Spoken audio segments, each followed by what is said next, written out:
have Tanner Allen. Get your name in the chat, and we'll get started. Steve, you can start us off.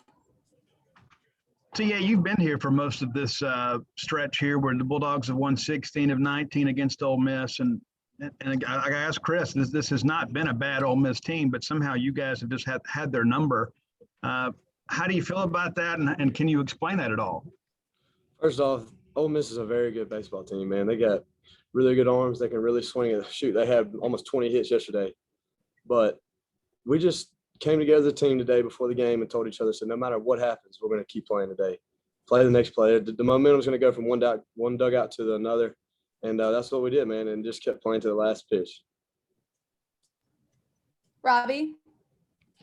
TA, I think you got what you wanted there on that triple. I think it was 2-0. Got one where you wanted it, sent it in the gap. What were you thinking going into that bat, and just how big would you think that hit was?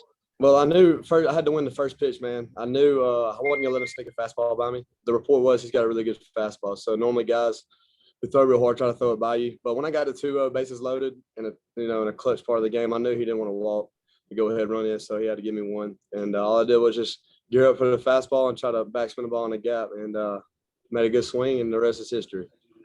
Last year, you guys didn't type of atmosphere in a game. This is probably the best atmosphere since that Super Regional in 2019. What was it like just seeing the crowd like it was this weekend, all 3 days, and getting a chance to play in front of the fans like that?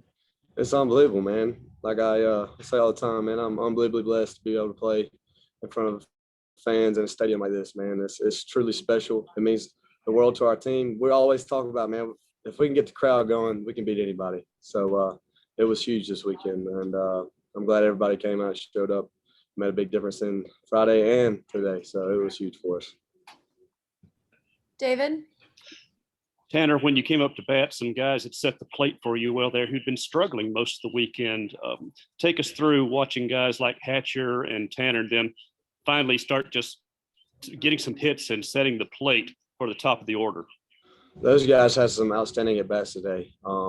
We talk all the time, guys, we're going to have 4 or 5 at-bats tonight. Don't let one predict your whole night or whole day. And, how about Scotty DeBrule, the big 2-out hit late that inning to get it to Rowdy.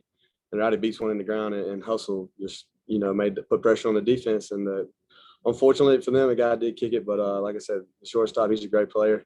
He makes that play 99 times out of 100. But I'm glad this one, he missed that one for us right there. Steve?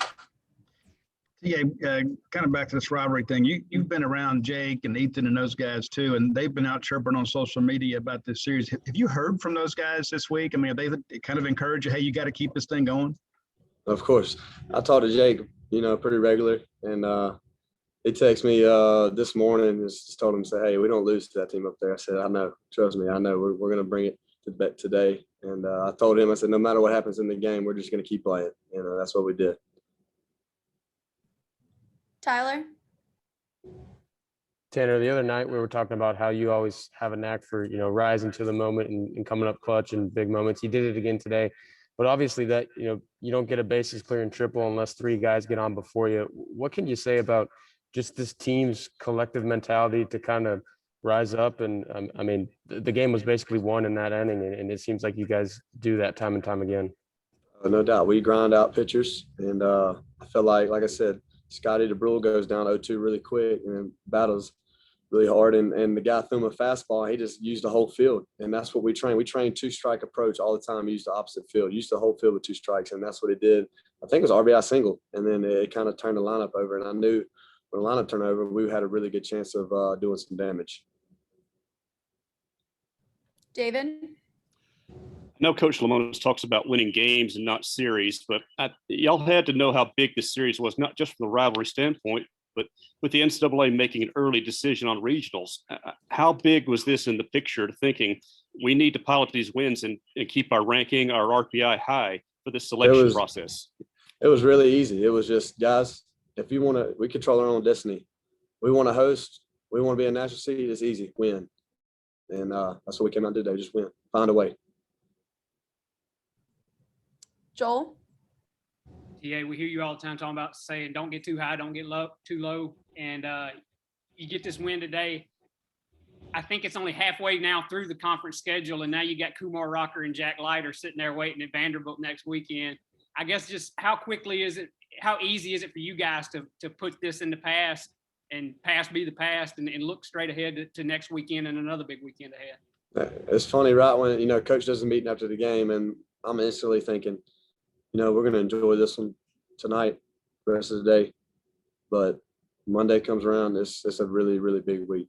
We're going to Nashville to face two of the best pitchers in the entire country. So we're going to enjoy it. But like I said, we're going to move forward. It's going to be a big weekend for us.